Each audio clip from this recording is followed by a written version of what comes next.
Welcome to the Tucson Unified School District Candidates Forum put on by the League of Women Voters of Greater Tucson, the AAUW, and the YWCA. I'm Barbara Baker, your moderator for this evening. Assisting me this evening from the League of Women Voters of Greater Tucson is our timekeeper, Sherry Springer, and Linda McKay. Our question starters are Sue DeArmond and Jenny Samatachi, and our question gatherers are Anna Nigrin and Audrey Harding, and I'm having trouble getting people's names out tonight. Excuse me. We are pleased to present tonight's forum. The League of Women Voters of Greater Tucson is an all-volunteer organization that is committed to educating and assisting the public in a nonpartisan way to understanding issues and candidates. When you sat down, you noticed you had a pencil and 3x5 cards in the chair. If you have a question or questions for the candidates, please write them on the cards, raise your hand high, and someone will come by and get your card and give it to the sorters who you see on my left. We sort the questions because we don't want the same question asked several different ways over and over. There are 5 candidates here today. We have with us Sadie Shah, Ravi Shah, Natalie Luna Rose, Pilar Acosta Ruiz, and Esteban Flores. And because 2 of the names in my accent make them all sound alike, I'm going to be calling everybody by their first names. I need to explain a few things about our process. The candidates have agreed to abide by our rules, and we ask the same of the audience. First, I ask you to mute your phones and put them away. Do not record or do a video of any or all of this forum.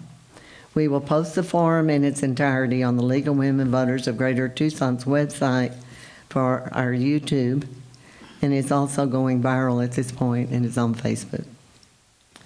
Second, you'll notice our timekeeper will keep raising signs.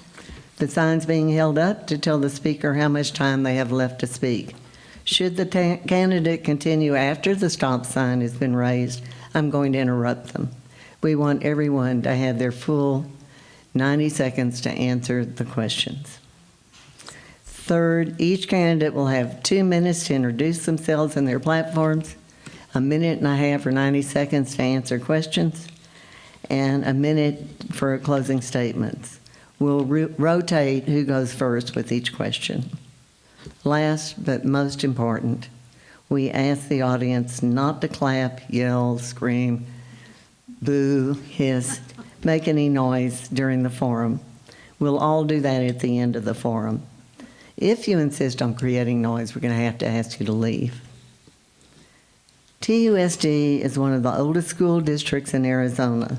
The board is responsible for a range of things from overseeing the yearly budget, which often has to be adjusted on the whims of the state legislature, to advocating for schools, to addressing internal school issues such as whether or not to have lockers, to overseeing such initiatives as emergency housing support.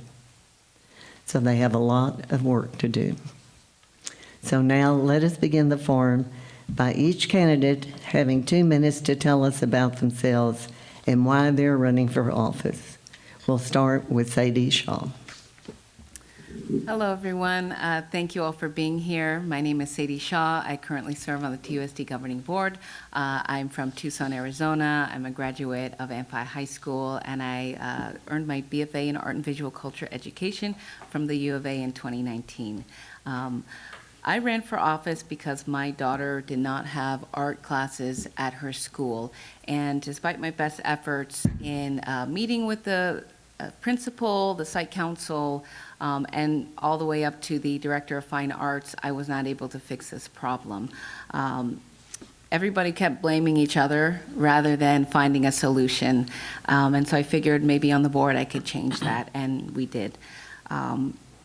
I didn't know when I enrolled my daughter into USD that I would have to look for essentials at her school like art, music, PE, and libraries that were staffed with a certified librarian, but that was the case then. It largely still is now. On the campaign trail, I have heard so many stories from our community, our parents, our staff, about what TUSD is doing right, what we're doing wrong, and essentially what also drove them away from our district. And, you know, I love TUSD. We have so many fabulous programs, but I know that we can do a whole lot better and serve our community as well. I'm not the type of board member that will shy away from the problems that we do face. And in my first term, I've really tried to hold our district accountable to what problems we have and have tried to rectify them. And if elected for a second term, I will continue to advocate for the arts, continue to advocate for transparency across our district, and continue to make TUSD a better district for all. Thank you. Thank you. Ravi Shah.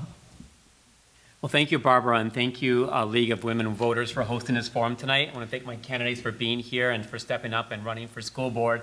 And thank all of you in the audience for taking your evening out to pay attention to what's going on with local politics, which isn't always on top of most people's minds. My name is Ravi Shah, and I'm running for re-election for the TUSD Governing Board. And first and foremost, I'm a TUSD dad. I have 3 kids enrolled in TUSD. My oldest is in middle school, 7th grader at Alicevale Middle School, and I have twins who are first graders at Lineweaver Elementary School. For me, you know, I've been a TUSD parent now, this is my 8th year, and I'm going to be a TUSD parent for the next 11 years. And so when I'm advocating on the dais these last 4 years, I'm fighting not to score political points, but I'm fighting to really fight for the next generation of Tucson kids, including my own. Professionally, I'm a community family physician, and I spent over 20 years now working with underserved communities, whether it would be in Chicago 15 years ago or the last decade here in Tucson. I've worked with communities of color, folks who are uninsured, underinsured, LGBTQ patients, and others who are marginalized by a healthcare infrastructure. And so when I got elected to the TUSD Governing Board, I used that same frame of mind to really fight and advocate for those most marginalized in our educational system. And I hope to have a second term, and I hope to have your vote to continue that work to fight for those who need it. Thank you. Thank you. Natalie Luna Rose. Thank you. And thank you, Barbara and League of Women Voters, for having us today. This is an important forum to not only perhaps get to reconnect with your current board members, but with your community. So again, thank you. As Barbara said, I'm Natalie Luna Rose. I am currently TUSD Governing Board President, but most importantly, I'm a mom. My daughter is a junior at Rincon High School, and I got involved when she was in elementary school at Sewell Elementary. We did not have a lot of the resources that I think that we're starting to see in our schools, and it was always a struggle, both as a booster club president, the site council president, and I was one of those super parents that was in the classroom every day. I even had my own mailbox that the principal had set up for me because I wanted to work to make that school better. And I thought, well, what could I do to make this whole district better? So I ran for school board. I'm also an alumni. I am currently the only alumni that has walked the halls on the board, that has walked the halls and played on those playgrounds. So I understand what's going on. TUSD is a different district than it was when I went to school. We have made great strides, but we can also make better strides. And that's what I'm hoping to do for the next 4 years. I'm proud of the work that we have done as a board and what I have done as a board member. I love being on the TUSD Governing Board. And I'm hopeful that with the work that I've done, you'll grant me a second term. Thank you. Thank you. And now Pilar Acosta Ruiz. My name is Pilar Acosta Ruiz, and thank you to the League of Women I'm Voters. sorry. That's okay. Forgive me. For having us here. So I am not a politician. I am a parent of a recent graduate. She graduated in 2020, and I have been going to school board members to meetings since 2011, advocating for students. Prior to that, and during that time, I have served youth in this community to ensure better lives for them. This is, really, my voice wasn't being heard. The kids I was advocating for were not being served, and my life situation has changed. Like I said, my daughter graduated. She moved out. She's a graduate of the U of A now, and I have said I'm going to run for school board so I can actually make a difference. TUSD has some wonderful programs. Otherwise, my children wouldn't have gone to school in TUSD. But they also have some things that need some improvement.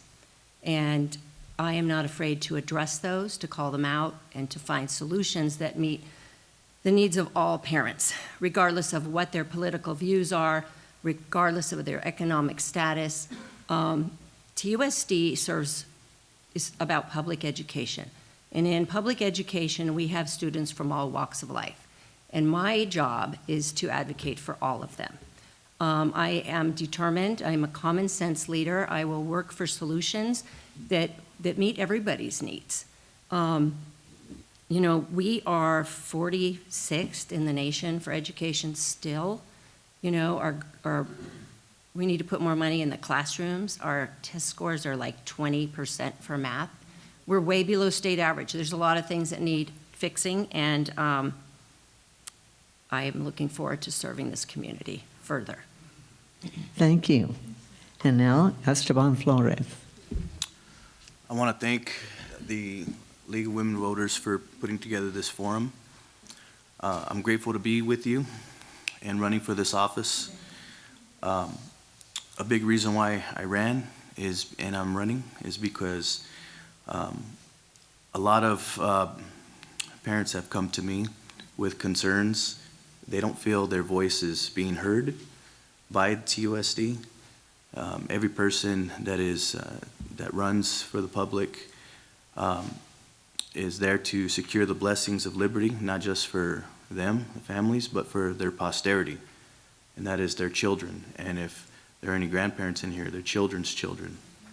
There are a lot of mama bears very concerned. With the title League of Women's Voters, there are probably a lot of mama bears here. And I want to speak to you, address your concerns that you have. The definition of public school is, in my mind, in my book, it is schools that serve the public and represent them well, and represent their interests. I'm a huge advocate for parental authority, and there's a lot of parents that are very concerned about what is going on, don't feel their voice is heard. Academically, in our schools, I agree with what Pilar had mentioned, that we're at the bottom 5 in the nation, and in our state, our district is second to last, just above Sunnyside High School in academic proficiency, and it's been a decline for a while. And so I'm here to be a support and be a voice for you. Thank you. Thank you. And now we'll start with the questions. Your first question, we'll start with you, Ravi. In your opinion, what is the biggest problem TUSD faces, and how would you address it? Well, thank you. The biggest problem I believe that TUSD faces is our financial situation right now. We got into this school year with a deficit budget, and we were able to do so because of a lot of financial controls over the years that has led to a surplus. And so we have some money left over from previous years to be able to support a deficit budget. But that's not going to last forever. And we need to make sure we address a lot of our budget issues in our district. So we need to work on enrollment. I'm sure there'll be a question on enrollment later on. We need to work on making sure that we use our desegregation budget to the best of our abilities to really meet student care needs. And that we really work and go to the voters to make sure that, what do we want to support in our district? And so I think our biggest issue is our budget. I have an MBA, I've been a business leader in our community in the past. And so when I'm meeting with district leadership and I'm meeting with our unions and our teachers and staff and parents and students, really looking and seeing how we can use the funding that we have and the resources that we have to best meet student needs, that we can improve academic achievement, make sure we address the arts and education, and address mental health in our communities as well. So that's going to be the biggest challenge, I think, in the second term. And we need to make sure we have folks elected who can understand the budget and really work with those up and down our community here to address this in the future. Thank you. Natalie? Thank you, Barbara. So my opinion, the biggest concern for me right now is enrollment, which you could also tie to the budget. Enrollment, we have seen a decline, and it's not just because TUSD is the bad district. It's a myriad of different issues concerning somebody's their child's education. So we have twofold. We've got the state budget. The state's not going to give us any money. They're not going to give us extra money. We live in a state that is hostile to public education. So we have to think of different ways to combat that. How do we bring those students back into the district and explain to them that the charter schools that they are choosing are not going to educate their children any better than what we're doing right now and what our teachers are doing. And we have hardworking teachers in our district. As Dr. Shah said, the budget is also contingent upon what we are doing right now. What are we doing to market the district? What are we doing to focus in on the positive? Because when I'm out speaking to parents, and I was out speaking to a parent yesterday, she feels like the district has turned around, but there's also a lot of negative old ideas that people can't seem to let go. Thank you. Thank you. Natalie? Pilar. Pilar, I'm sorry. It's okay. I was looking right at you, too. So it's hard to say what the one issue is because there are many serious issues that are facing TUSD. I am glad that the current board members identified budget. Yes, the state's not giving us enough money, but we have to work with the budget that we have. And enrollment has been going down every single year since 2009. In 2009, we had 60,000 students. We have only 40,000 now. Every year we lose over 1,000 students, yet with the budget since 2017 to fiscal year 22 to 23, we have raised the number of people working in central administration from 45 to 56 and increased their salaries by 51%. To me, that doesn't make any sense. That money should be being used I have some great ideas for increasing enrollment, but we need to move the money away from central administration and to the students, increasing classroom spending. And the other huge issue is safety. We have a lot of really bad situations happening in TUSD. There were over 400 calls to TBD and 18 lockdowns just this year alone, and we're only halfway through. Thank you. Esteban? So, the other candidates had mentioned budget. It is true, there's a correlation between enrollment and the budget. The fact of the matter is the reason why there's been a decline in enrollment is a referendum on the public not feeling this is the best quality education for their children. And that needs to be addressed. When you have a system of academics where you have a D- average can pass you on to the next grade level, that's not going to get it done. I don't know when you were in school, but when I was in school, you had to get at least a C- or higher. Maybe if you can remember when you were in school, it was about the same. We can't decrease the standard just so we can increase enrollment in the future and move students up to the next level, because we have to understand they're going to contribute to the workforce in the future. And if we don't address third and fourth graders not being able to read and write at their level, when 2/3 of them can't do that, and they go on the same trajectory over and over again, it's gonna create a bad future for them. I've always said that the way of the public schools is going to create the future of our country and the future of our workforce, and so these things need to be addressed. Thank you. Sadie? Thank you. Well, I agree with all the candidates here. Our limited budget is really difficult to make things happen and change things in our district. Enrollment also impacts our budget, and we definitely are losing students every day. And safety, of course, is critical, and we do have many holes in our district, as reported by our internal auditor.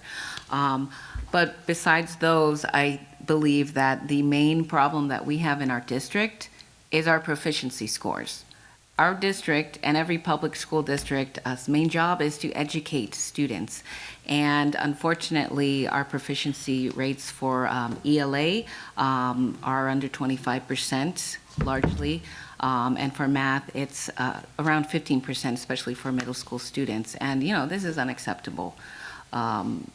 There's no reason why we should have a majority of our students who are far below grade level. And that's just the case in our district, and we need to change that. I think we can get there by not having such low standards for our students. We set a achievement goal of 2% each year in our state assessments for ELA and math. I moved that we raise it by 5 because you know, we're in a critical point in our district, and I just don't think we have the time to take baby steps with this. We need to find a way to create partnerships with community organizations and with volunteers to change that. Thank you. Thank you. Now, our next question will start with Natalie, and I'm looking at you, Natalie. What are your plans to provide equitable access to school libraries led by certified school librarians? Thank you for the question, Barbara. So, as we know, you know, for the last couple of years, librarians, unfortunately, in our schools have dwindled. And a lot of it has to do with funding. Again, everything has to come down to funding. I support librarians. Who doesn't love a librarian? Who doesn't love going into the library? When I go tour a school, the first thing I ask is, can I take a tour of your library? Because that's my favorite place to be, and that's my favorite place to be as an adult. I would like to think about working with perhaps the Pima County Library System. How can they partner with us as the largest school district? I know that there's other school districts, but we're the largest. And I know that they're having their own issues. I know it's been in the news, but how can we meld that together? How can we come together and think in promoting and supporting librarians and having them in our school? We do have some wonderful library aides. I've met aides at just pretty much every single library that I have visited in the district. There's not one school that does not at least have an aide. Now, whether they're a full certified librarian is another issue, and perhaps that's another way to look at the University of Arizona and their library science program. But we do have aides in every single library. Thank you. Thank you. Pilar. Good question. I know that there are people in this room who have been advocating for librarians for several years to the board and showing the evidence of how it connects to literacy. Yet the board has not instituted, they defunded all the librarians a couple years back, and that has not been reinstated. So, you know, what I would do is I would take at least 11 of those extra administrator jobs and take that money and, you know, give them to librarians.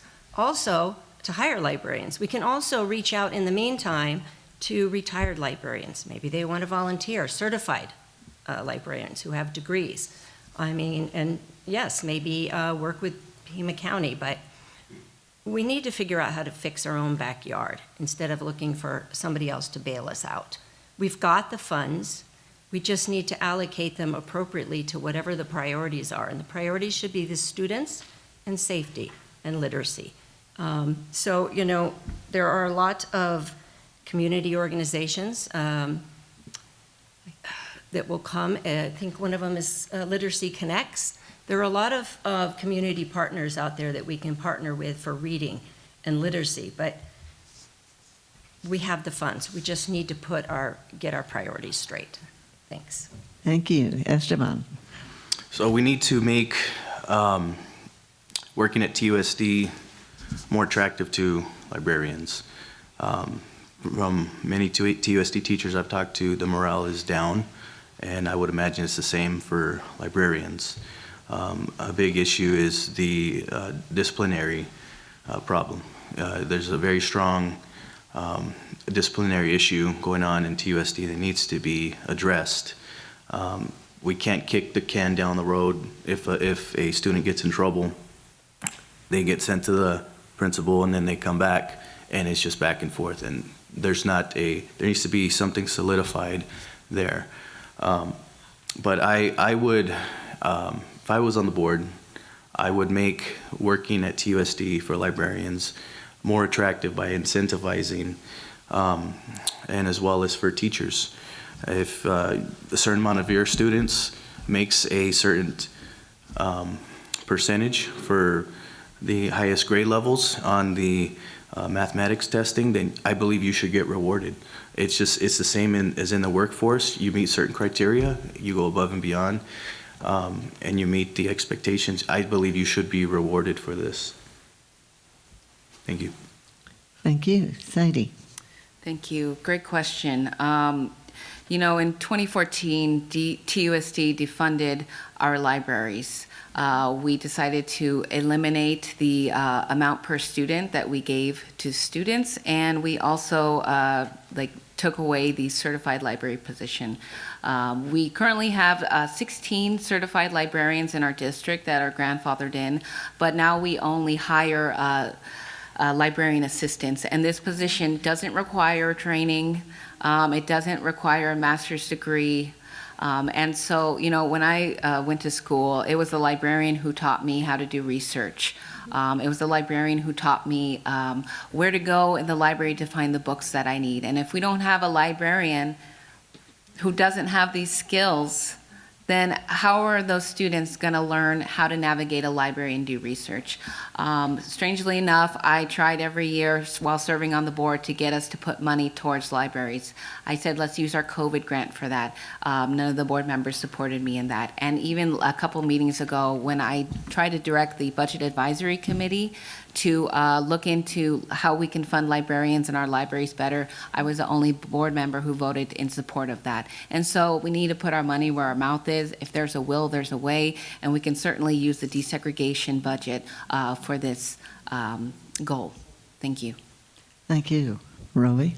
Thank you. I'll start by saying that I got my start in civic engagement through libraries. When I was my own kid's age as a child, my mom was really active with the Friends of the Public Library back in the suburbs of Chicago, and she would take me with her to meetings, and after a bunch of forcing me to take meetings, I actually went voluntarily and got really engaged with the work of our public library. And so that was my first experience with civic engagement, and I love going to the library with my own kids. And you know, I think the issue here is really literacy. You know, it's mentioned by a number of my colleagues up here about how can we address literacy. And we look at the best approaches to addressing literacy. The evidence is pretty clear. It's been cited, you know, in every source that you look at. It's going to be a small group instruction, well-trained and supported teachers, an evidence-based curriculum, and family engagement. And you know, I think we've done a lot. There's a lot of work to do. And if I get a second term, there's a lot of work to do to continue academic achievement for our students. But we've done a lot over the last couple of years. And for example, the small group instruction is something we've really focused on with our response to intervention teachers. We've been able to hire through the ESSER COVID relief money teachers at schools throughout our district to address kids that are struggling with education, struggling with literacy and math, and pull them out for small group instructions. When I tour schools, I see those live. I see kids working with teachers one-on-one to work on this issue. And we've been able to find in a post-COVID world funding for that thanks to our desegregation budget to really work with students of color and others that are struggling. And so I think, you know, in a second term, I'd love to continue these programs and make sure we're addressing literacy across the board. Thank you. Now we will start this question with Pilar. How are you planning on addressing safety issues? Thank you. Safety is huge for me. And it ranges from all different kinds of topics. It can be from bullying. My daughter was bullied in first grade. I have seen, as I had stated earlier, so in just this last, in 23, like last school year, there were 430 calls to TPD, 28 lockdowns, and in 2024, we've already had 18 and 199 calls to TPD. I don't recall anything like that happening when I was growing up. You know, the community has got some issues, TUSD has some issues. They really need to be addressed. We need more boots on the ground. As a Teamster, I'm going to, as the only union member running for office here, I am going to advocate that we get more boots on the ground. We need more people in the schools. We don't have enough counselors. We don't have enough librarians. We don't have enough custodians.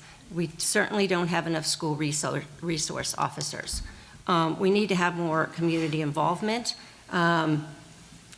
You know, something that really bugs me when I drive by is we have people smoking fentanyl at the bus stops where our kids, your kids, get on the bus. They have to step over drug addicts and they can get secondhand fentanyl smoke. We have to advocate to the city to clean up the public bus stops. That's one simple thing we can do. Thank you. Esteban. Yes, this is a big topic for me. It's a huge topic for a lot of the parents in our city. So I know it's not ideal to have a police force on school property, but it's just the reality of the world we live in. I'd rather have them there to protect our children from gun violence. Most of the people who attack schools with guns, they attack them for a reason, because there's no guns on the property. And I think it's important that we at least have some form of service there, whether it be sheriffs or retired security, something like that in property. A huge topic I've been getting a lot from parents, concerns about bathroom policy. A lot of moms do not feel comfortable with young boys being in girls' bathrooms. They just do not want that. We haven't had this in the history of TUSD in years past for decades, since the founding of TUSD in the 1800s. Why are we doing this now when there have been girls that have been molested in bathrooms and as well as locker rooms? Why are we allowing this now? We need to come up with different actions at this time. Thank you. Thank you. Sadie. Great question. So if any of you have read our 2023 internal auditor's report on our school safety department, you will see that we have a lot of holes in our district regarding school safety. This is a matter of public knowledge. It's posted on our website, and I invite you to look it up. A few months ago, I reached out to the director of school safety and asked how we're doing on rectifying those issues that Ms. Smith had noticed us on. We received a lot of pushback, and I can't talk about everything about that now because it was executive session stuff, but we have a lot of work to do. One thing that we did do, though, that Ms. Smith had told us that we were not compliant in, is that our school safety officers carry firearms. And at the time, our school safety officers were not wearing bulletproof vests. We had an incident over at Mission View where there was a man with a gun threatening the school. And unfortunately, South Tucson Police did not respond, but our school safety officers did. And one of the officers told me after they had defended their school without, protection, that they needed bulletproof vests. Well, I asked our director of school safety how we can get our guys bulletproof vests, and luckily we found a grant, and now all of our officers are protected. I think if we invest in our officers, make sure that they feel comfortable going into a dangerous situation, it'll do a whole heck of a lot to protect our schools. Thank you. Ravi. Thank you. I'm going to start by just thanking all of you. Many of you probably voted in favor of the bond last year. And because of your vote and the vote of our community members, 60% of the community members who voted in favor of this bond, we will have $60 million coming to our school district over the next decade to address a lot of issues of safety in terms of the infrastructure. We're going to be able to build fencing around a lot of our buildings and a lot of our campuses that are vulnerable. We'll be able to change door lock systems, change window screens.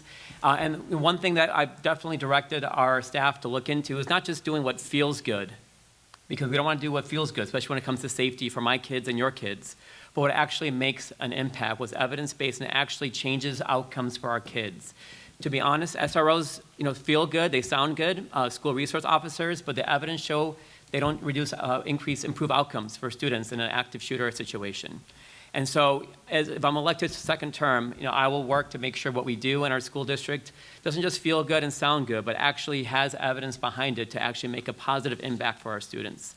And I'll end my comments, and I'm not going to sit silent when a member of one of my colleagues is denigrating communities here and scapegoating the trans community. As the first openly gay person elected to the school district in the history of TUSD, and someone who has provided gender-affirming care for over 20 years, there has been no girls molested by trans people in bathrooms. And you're scapegoating the trans community, and that's unfortunate. That's false. Thank you. Natalie? Thank you. So, as a mom, and I drop my daughter off every day, I'm watching her walk across to get into Rincon, and you're always thinking about that time. Is today the day? Is today the day that somebody's going to come onto the corner at 5th and Swan and rush up? But then I know that our schools once a month do their training, the school fire alarms. You have to be buzzed in. If you're a parent, you have to show your ID. With a big campus like Rincon or Tucson High, you have to figure out how are you going to work with the administration as a parent and understand what's happening there to make sure that our kids are safe during the school day. We don't want a Uvalde here. We don't want Tucson, Arizona to be in the news. We've already been in the news for gun violence back in 2011, and that was a really, really horrible, horrible situation for people who might know those who were involved. We don't want that here. So I will say, as a board member, we do have a school safety department run by Mr. Hallam's, who's a fantastic former officer with Phoenix PD, understands what schools need.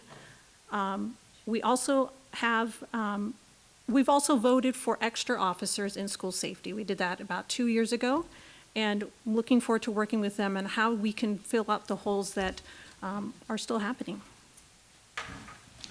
Thank you. We're going to start this question with Esteban, so here you go. How do you feel about the governing board addressing EV buses before air conditioning units? Well, the number one priority parents have for sending their kids to school is so that they can have a greater future. They can put themselves in position to succeed.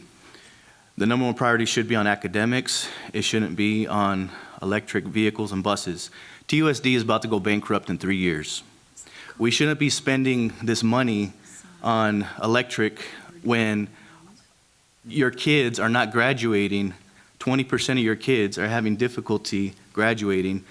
Your kids are having a D minus. They need to have a D minus in order to pass to the next grade level. Third and fourth graders are not at their proficiency, that level that they need to be. We need to focus on the academics, use that money for that. We just had a bond that we had to pay back, $250,000, because of falsified information that was put in, and the media caught onto it.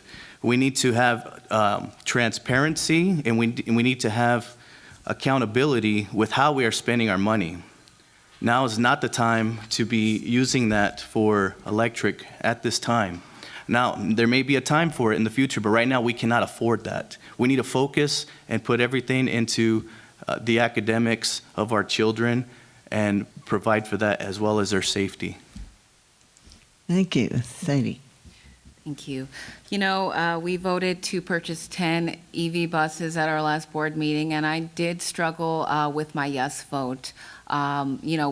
As a public school, our main goal is to educate students, but we do have an amount allocated from the bond to go towards transportation. And much of that money went towards, paying off the leases that we have for our yellow and white fleet. But we have $13 million left over. And because there was a lot of rebates, we ended up only having to pay under $2 million. And so I thought maybe it was a good investment just for this pilot program. I do not want us to invest any more, especially from our regular budget, in flipping all of our fleet into electric, because that would be a lot of money. And yeah, we have to focus the money where it needs to go, is towards our students. Regarding our HVAC units. It is definitely a problem, especially with our summer shrinking. It makes it hard for facilities to do improvements at each of our school sites because every year summer is shrinking. And so, at the last few meetings, I've asked us to purchase portable AC units and then close down schools when there's an issue so that staff and students don't have to sit in a classroom that's almost 100 degrees. Thank you. Ravi? Thank you. And once again, I'm going to start by thanking all of you for the bond funds. As Ms. Shah mentioned, we have over $20 million, I think about $24 million allocated to transportation. And so we are going to be updating our fleet, our yellow fleet, which is our school buses you see on the streets, our white fleet, which is our transportation vehicles, our police vehicles, our repair vehicles, and other things throughout our district. So a lot of them will be replaced over the next decade thanks to the bond funding. First of all, this decision to fund the pilot project for 10 EVs made financial sense. The average cost per EV vehicle, thanks to the rebates from EPA funding, was less than $140,000. Diesel buses cost $180,000. And we'll be saving money on the fuel costs year after year. So this made financial sense for us to be able to do this pilot project.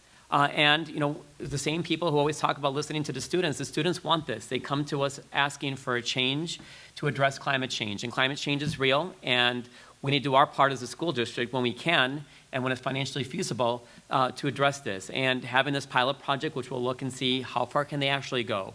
What routes can we do on our electric buses? Can we expand this further? Are they being charged in the time that we're saying they'll be charged? So this pilot project will give us a lot of great data, and then we'll decide in the years to come whether we have the funding and ability to be able to expand this to really address climate change for the future. Thank you. Natalie? Thank you. As Dr. Shah noted, we had students come to call to the audience at the school board this past Tuesday night. These students are dedicated, they know what they're talking about, and they're the ones who are going to be, they're the future. And not to be trite, children are the future, which is true. And I am so glad that they came. We had a very full house, and they were the first ones to be heard, to hear from the young people of what they're going to have to deal with long after we're gone. And if we can start as a small part in making their world a little bit better, I'm all for it. And I was very happy to vote for those EV buses. It will save us money, as Dr. Shah noted, in terms of dollars for fuel, how many buses we can try to figure out in the future, and perhaps if Arizona reverses course and we have more money through our state, then we can be a district that's leading and a leader in terms of climate change. Thank you. Thank you, Pilar. So good question. So I'm not going to say whether I think EV buses are good or bad, but what I can tell you is that this came on the Bond Oversight Committee agenda as an emergency with a 3-day notice to the board. It was not publicized to the public for them to go and share their opinions if they thought that the buses should come before safety. We just had an incident at Sam Hughes in the last month where somebody was threatening to kill the kids. And the intercom didn't work for half the campus or something to get it all in lockdown. I mean, we have serious issues, and I think it's really a matter of prioritizing things, right? The bond was advertised as doing some work to our old buildings, and God knows we need it, as well as safety. And yes, there was some transportation, but there wasn't, for those who are saying that they have an issue because it wasn't advertised as electric, it's the truth, right? So all voices should be heard and taken into consideration. I really think that one of the things TUSD needs to do is do a better job of communicating and being transparent. There's no reason why this district can't send out robocalls, press releases, at least to the students' families. I mean, there was no opportunity for the public to have a say. And yes, a few kids showed up at the board meeting because I'm sure they knew about it. The rest of the public did not. Thank you. We're going to start this one with Sadie, but this is a tricky, long question, so bear with me, okay? Please give us your opinion about communication techniques among teachers, parents, and students around the issue of preferred pronouns in student health, as well as what is your opinion of gender-neutral bathrooms in schools? Thank you for the question. I'm definitely for honoring whatever anyone wants to be called. I think we should all respect each other. Having a pronoun change within the school, it's like, life, liberty, and the pursuit of happiness. Well, guess what? Changing your pronoun falls under that in my estimation, and so I'm totally okay with that. If I changed my identity, I would absolutely want people to honor that and respect me for it. And in regards to, I believe, the gender-neutral bathrooms, yeah, I think that's fine too. Personally, when I was back in school, I would always use like the one-person bathroom because I felt more comfortable with it, you know what I mean? And so I think that's the day and age that we live in. And so I see no problem with it, not one problem. Thank you. Thank you. Ron. Thank you. No one knows their gender more than the person who's affected. And so for us to misgender folks is not just unethical, it's disrespectful and inappropriate. And so making sure that we are honoring people, their chosen names or their genders as they identify is really important to make sure that we create safe spaces for students of all backgrounds. And while we have most of our students who identify as cisgender, and most of our bathrooms are gendered, which works for most of our students, I think having some gender-neutral bathrooms is a respectful way that we can meet the needs of all students, regardless of their background and who they are. Natalie. Thank you. As a mother of a high school student, this is a discussion that we've had regularly. And there is nothing wrong, I echo my colleagues here, there is nothing wrong in gender identity. There's nothing wrong with pronouns. It's not going to hurt you to call somebody by how they want to be called. If they want to be they, them, he, she, her, they, her, it's not going to hurt them. It's not going to hurt you. You are to respect them, and they will respect you. In terms of gender-neutral bathrooms, we use gender-neutral bathrooms every day at our house. What's the difference anywhere else? And so talk to a high school student. Talk about, Gen Z is much more ahead than we are. Talk to a high school student. See what they think about this, and make sure that you don't get canceled in the process. Thank you, Pilar. Can you read the beginning of the question for me again, please? Certainly.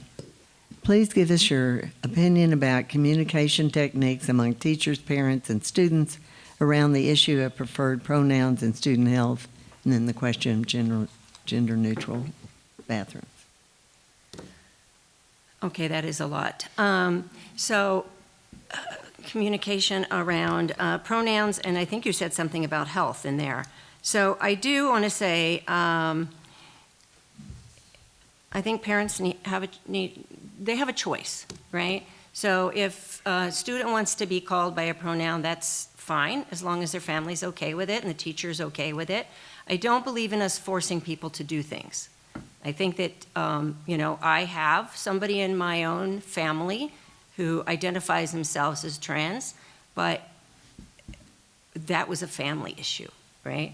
And I have another child, I have children in my family who were not comfortable changing in a locker room, say, with other people. So a gender-neutral bathroom is a good idea. It gives the kids a choice, right? If they're comfortable going into only a same-sex bathroom, then they can do that. And if they want to go into a gender-neutral, they can. It gives an option for the kids that don't want to share a space, right? I'm all about all kids having equal access to education and treated fairly and respectfully, but that doesn't need to infringe on the rights of other students. And everything needs to be run through the parents concerning health. That's just the way it is, legally too. Thank you. Esteban. So What I'm about to say is in love, and I think we should respect everyone, regardless of their feelings. We should definitely have respect. But I do agree with what Pilar said. Nobody should be forced to say or do something that goes against their conscience. Period, whether they're religious or non-religious, they should not be forced to do something outside of their belief system and their conscience. Research is proving, and I can tell you, I have had friends in the LGBT community. I have family in the LGBT community that I love and respect, and I have a tremendous amount of love for them. But research is proving that many transgender children that are being mutilated and they get the sex change, they end up changing their mind. A great majority of them end up changing their mind afterward. And that needs to also be stated, because the gender identity teaching that's been going on, this is also very new. We don't have the research. We don't have enough of the research that's there. 20 years ago, we would not be talking about this. And we are the only country in the world that's pushing this. No other country in the world is pushing this in the history of the world. Something to think about. Thank you. We're going to start this next question with you, Ravi. So are you ready? What is your opinion of the Desegregation Oversight Committee?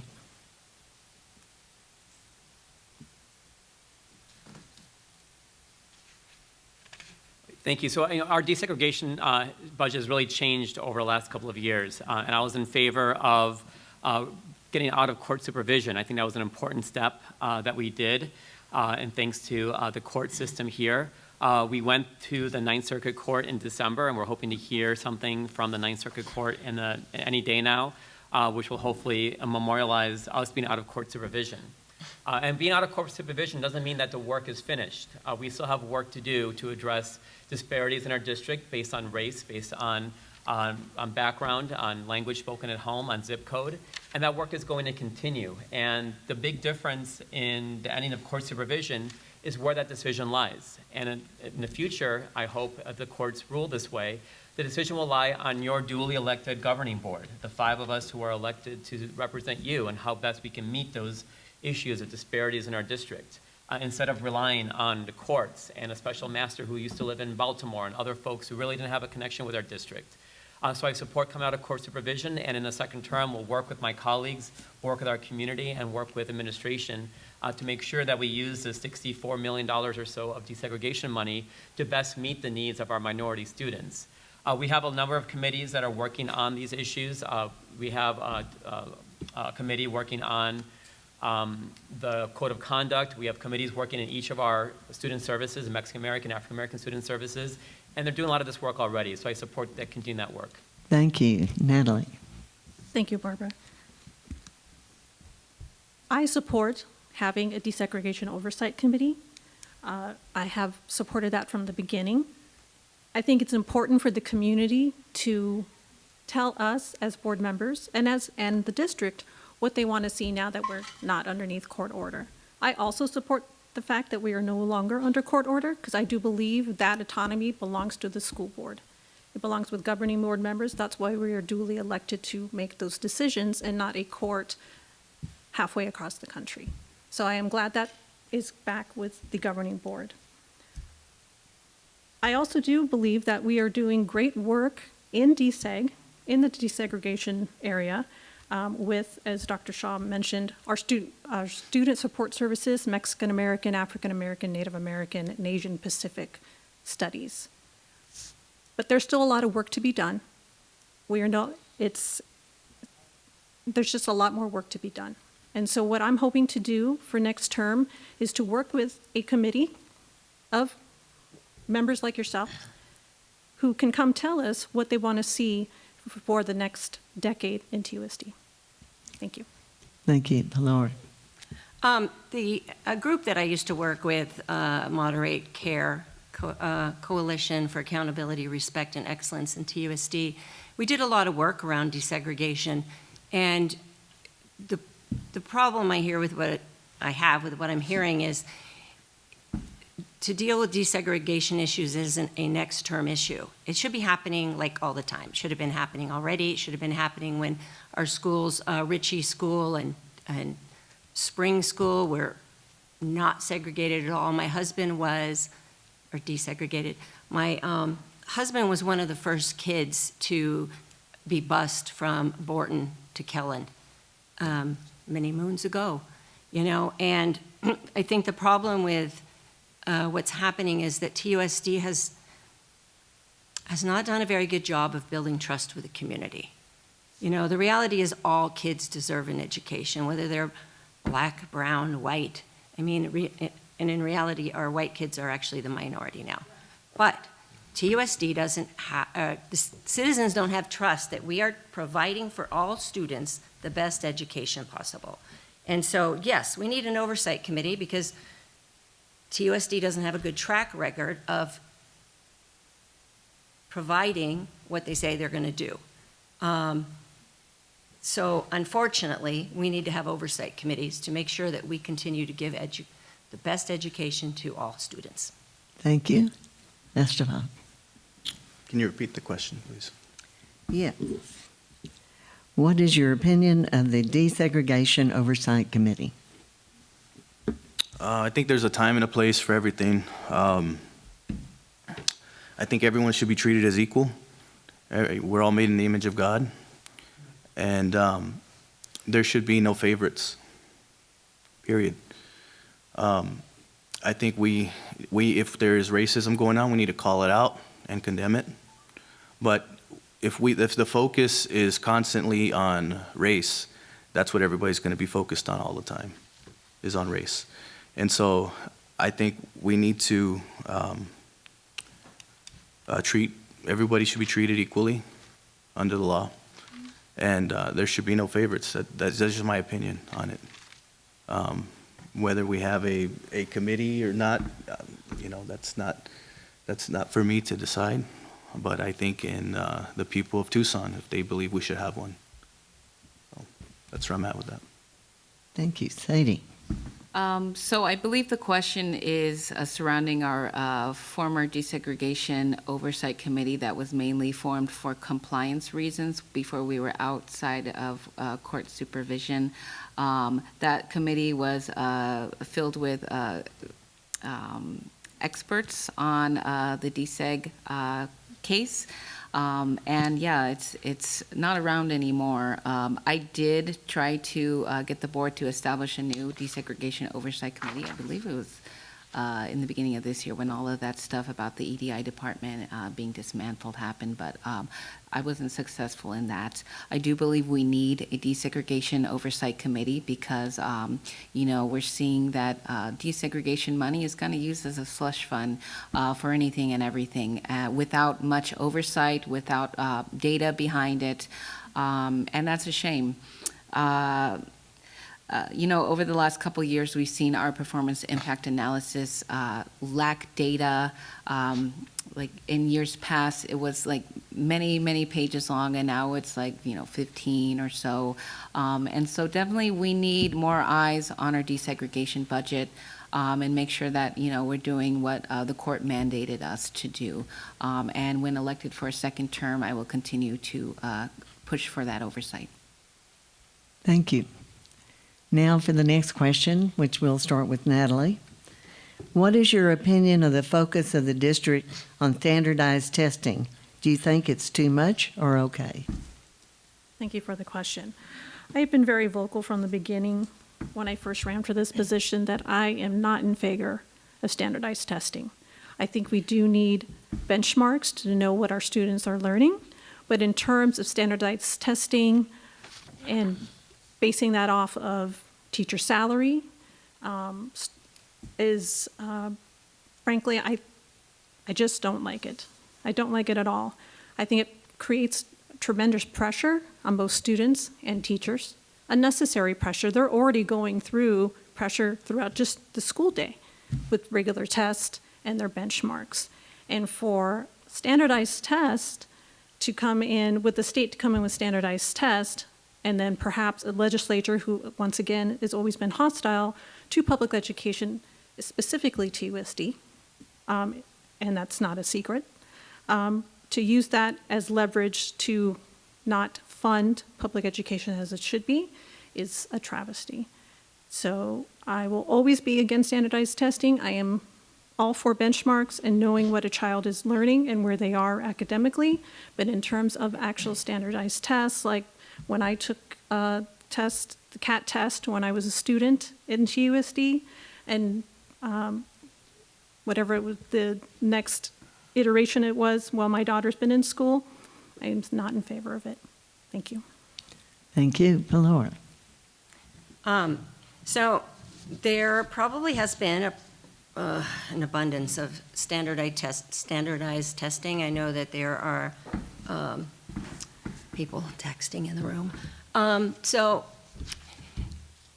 the problem is that we don't really have a lot of ways to gauge student success after about third grade. I mean, the reality is we don't even have teacher aides in most of our classrooms.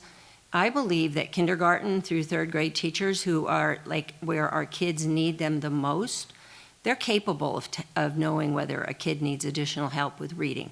They're capable of knowing whether the kid needs help with math. But most people that I've talked to, teachers I've spoke to, we've got kindergarten classes with 29 students with no help, zero help. So I'm in favor of having more support in the classrooms at the younger ages without testing in those younger ages, but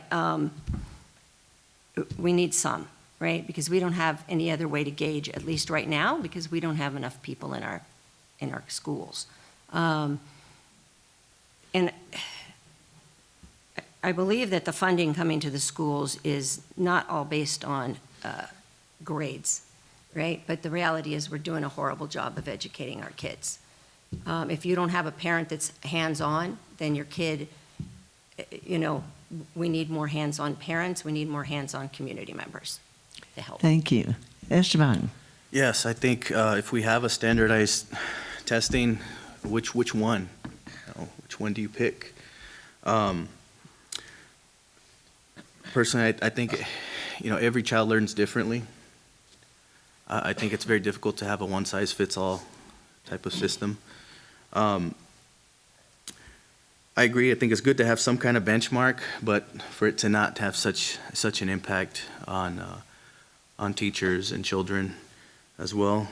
I think no two people in the world know their child better than the parents. So honestly, I'm not for or against it. It's basically. If parents think it's good, then they can take a standardized test. But I do think there's too much of an impact that standardized testing has, and it's unfair to some children that don't have parents or that are disadvantaged or don't have parents involved. I think it's unfair, and it gets them off to a slower start than others. So that's where I'm at with that. Thank you. Sadie. Well, I will say that during my first term campaigning, eliminating standardized testing was one of my campaign goals. Of course, this would be done at the state level, and it's something that us on the board can't really control.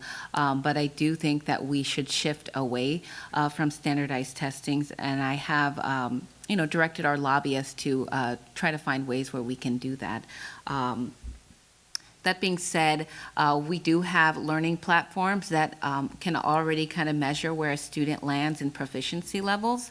And so we can utilize those once, hopefully, those standardized testings go away, because I know it's rough on students to have to go through this. And also, it's hard on teachers who have to teach to the test for a good portion of the year.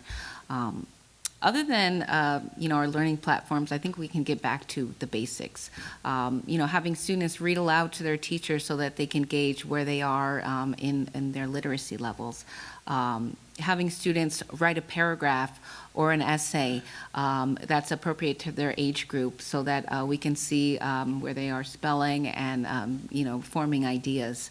And then, of course, like old-fashioned math tests, that will help a lot with understanding where a student falls in that. And so if teachers have more time to teach the subject matter, I'm sure our proficiency levels will increase. Okay. Ravi. During a family dinner last night, my first graders were talking about the iReady test they've been taking. And, if you're a parent or I know some elementary school teachers here in this audience, you're all going through the same thing in terms of the standardized testing. There has to be a balance. We don't have any type of testing. We don't know how proficient our kids are. I mentioned earlier when addressing literacy, the pull-out programs and other things that we're doing. We have to identify the students that are struggling the most and find ways that we can support those students. So there has to be some testing to make sure we can identify the students that need extra resources. But we don't want to teach it a test. We don't want to. I don't want my kids, learning how to fill out bubbles or on the computer now that they do that. I wanted them to be treated as whole people and learn how to read and write and be good human beings. And I think we do a decent balance. I know other districts that surround us do teach it a test, and they have better grades and better scores because of it. And their teachers are focusing on hammering in on test taking and how to teach it a test. And we're not doing that as a district. And I don't think we should do that as a district. And I think we need to continue working on figuring out what that balance is and listening to the teachers and listening to the parents to make sure that we can raise our kids and teach our kids to be whole people as well as be academically proficient. Thank you. We're running out of time, so I'm apologizing up front if we didn't get to your question. I'm sure you can ask any of these afterwards, any of your pressing questions that we didn't get to. But as the last question, then we'll have your closing remarks. And we'll start this one with Pilar, right? It's your turn. What do you love about TUSD?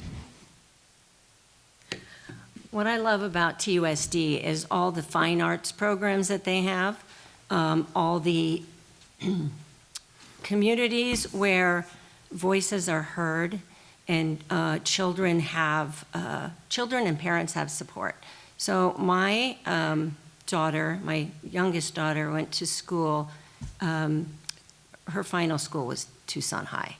And actually, she went to Borton, she went to Holiday, she went to Safford, and she went to Tucson High. As a Hispanic, she wanted to go across town to go to get some culture. She loves mariachi music, she loves folklorico, but she also sang in the choir. She did all of the things that they had there. She also did sports. I love that TUSD has sports. Actually, one of the reasons I got involved in TUSD was because when she was at Holiday, the TUSD wanted to cut the budget of the PE teacher. PE is an important thing that we need to have in our schools. I would fight to have PE in all our schools again. They wanted to cut the budget, and people thought it would be okay to come back the next year, and that's not the truth about budgets. Once the money's gone, the money doesn't come back. So what I love about TUSD is that there is a fit for everybody. There's technological courses, there's fine arts courses, whatever it is that piques your students' interest, there's a school that has it. Thank you. Esteban. Yeah, I like the variety of courses and clubs and things that TUSD does have. Part of my education was at TUSD. I went to Leonard Keaty's Elementary, and my family as well. We've been very connected to TUSD. I've been to multiple schools in TUSD. Growing up, my wife went to Tucson High as well, and so a lot of I look in my life, a lot of those memories and development growing up and going to TUSD elementary schools helped to shape the man that I am today. And so that is something I do appreciate about TUSD schools, and we have an opportunity to do something tremendous in our city and impacting the students that we have, the 39,000 kids that are enrolled right now in TUSD schools. Well, thank you. Sadie. Well, it's hard to pick one thing TUSD is a very old district. We were established in 1867, and so, even if you didn't go to TUSD like myself, you probably have a connection to something in that district. My grandma taught typing and accounting at Tucson High in the 60s. My family all went to Tucson Unified Schools, and my uncle and other uncles also received scholarships, sports scholarships that helped them go to college. And so, I know our district has fabulous programs. We have the OMA program that teaches students all kinds of things, even opera. We have fabulous mariachi programs. There's so many things. One great thing is our career and technical education classes, where students can actually become certified in something that will lead them to a career. And so those are things that I hope that our students will look into more.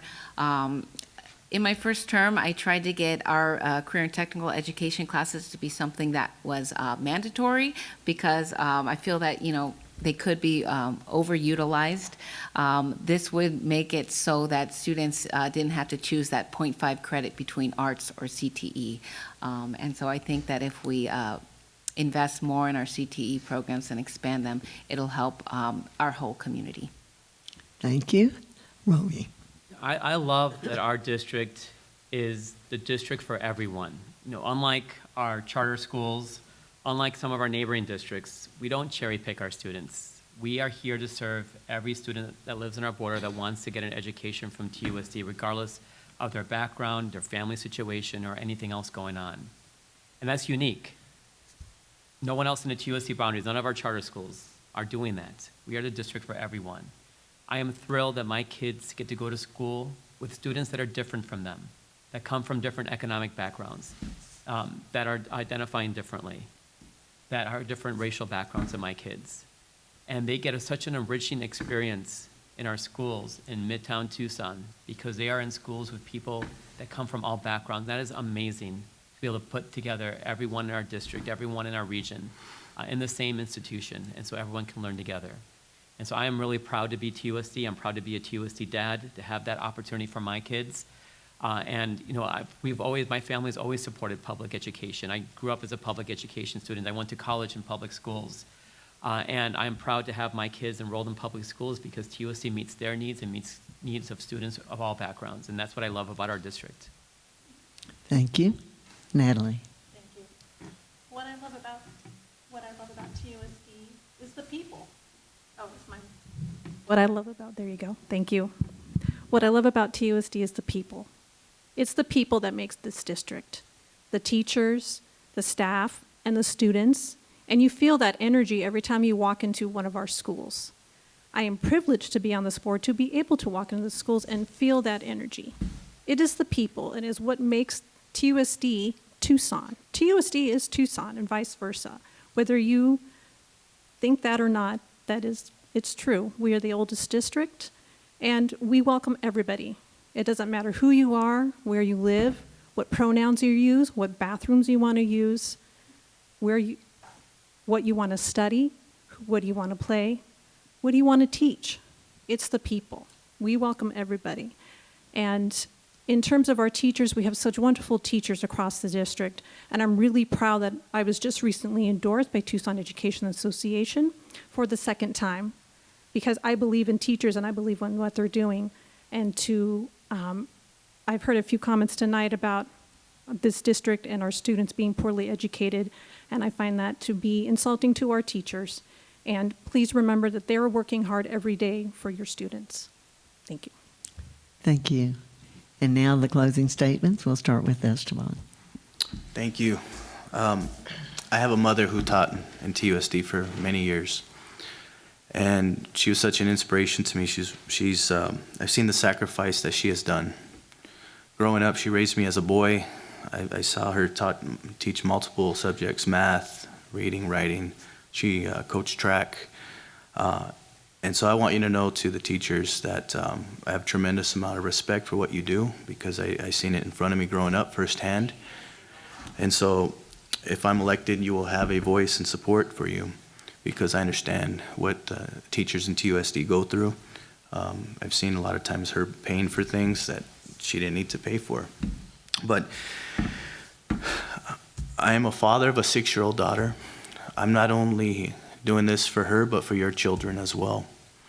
And if you elect me, I promise you, I will do everything in my power to push for a TUSD that you can be proud of. Thank you. Thank you. Sadie. Thank you. So I ran in 2020 to improve the conditions of our district, not only for my daughter, but for every student and staff member that we have. Serving on the board has definitely been one of the biggest challenges of my life, but I would love to have the opportunity to serve again.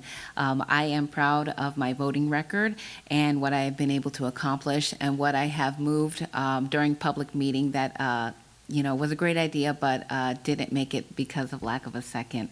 So in my second term, I will fight so that every student has access to a library that's staffed with a certified librarian. I will fight for PE at every school so that students can learn how to make healthy lifestyle choices. I will fight to make TUSD have a culture of excellence, raising our academic standards, and also we'll try to revise our dress code so that students come to school dressed appropriately. TUSD. Thank you. Sorry. Thank you. Ravi. I'm asking for your vote tonight to have a second term to continue the work we've started in this first term. In the second term, I will fight to make sure our finances make sense, that we have a budget crisis and we need to right-size our budget and make sure that we are spending the money that we are taking in. I will make sure we make data-driven decisions to address academic achievement so all of our students are learning to the best of their ability. I will make sure we're using innovative approaches to enrollment to make sure that we are listening to parents, continue experimenting with campuses like K-6 campuses like we're doing for the first time this year, expanding CTE programs and others that students and parents want that really make TUSD unique to address enrollment in our district. And continue supporting our teachers and staff and making sure that we are addressing pay, benefits, and working conditions for our teachers and staff so that we can attract the best and brightest and keep the best and brightest to our district to make sure that our students have the people they need on the ground to learn. Thank you. Thank you, Natalie.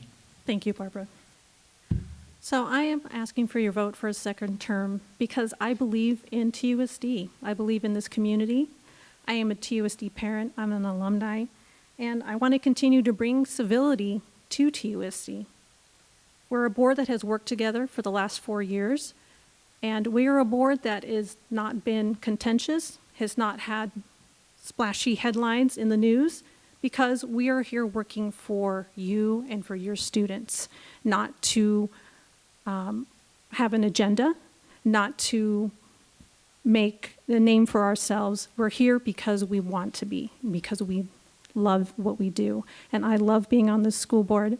And in my second term, I will work to challenge the administration to make things better, to work on DSEG, to work on budget, to work on funding, how to bring teachers back, how to bring students and families back. And I am interested in building things up, not tearing things down. Thank you. Pilar. As an alumni of Catalina High School and the first closed school, Jefferson Park, I'm ready and ready to hit the ground running. We have been trying to improve grades and allocate funds appropriately for a really, really long time. The time is now. The time was yesterday. We are beyond time. Our kids can't wait to learn to read and write. Our kids can't wait to get ready to be prepared for the workforce or college, whatever it is they're planning on doing. And, what we do with education affects Tucson as a community. It affects economic development. It affects people wanting to move here.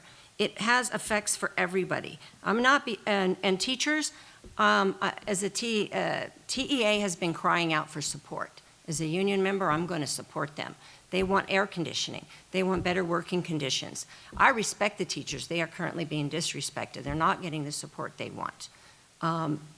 Just listen to a board meeting. Thank you.